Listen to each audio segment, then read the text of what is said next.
দেখুন আমরা এইটা একটা ভালো রেজাল্টের জন্য প্রিপেয়ার ছিলাম, কারণ আমার বাবা কোনোবার এই বিধানসভা থেকে হারেননি এবং লোকসভা থেকে এখানে 25,000 ভোটে অলওয়েজ প্লাস থাকে।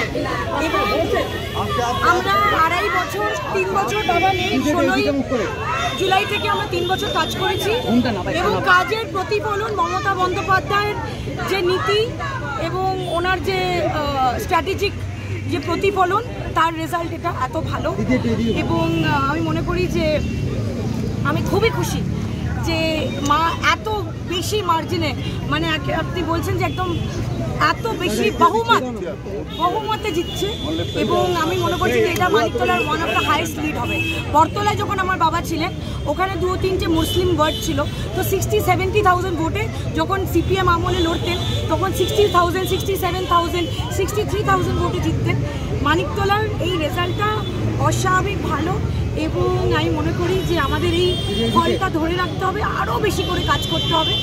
এক্ষুনি দেখলাম একটা মালা পরালো, আমার বাবা বলতো মালার একটা জ্বালা হয়, সেই কাজটা যেন কন্টিনিউয়াসলি করে যাওয়া যায় এবং সাধারণ মানুষ যারা বেরিয়ে ভোট দিয়েছে, সাধারণ কর্মীরা যারা এইভাবে আমাদের পাশে, আমি বলবো যে কোনো মানুষ চলে গেলে হয়তো আস্তে আস্তে করে তার সংগঠন এদিক ওদিক হয়ে যায়, কিন্তু আমরা যতই ধরে রাখি তাদেরও আমাদের ধরে রাখতে হবে। একদিক থেকে কেউ ধরে রাখতে পারে না, না না না না না, এটা সবার ক্রেডিট, এটা সবার ক্রেডিট।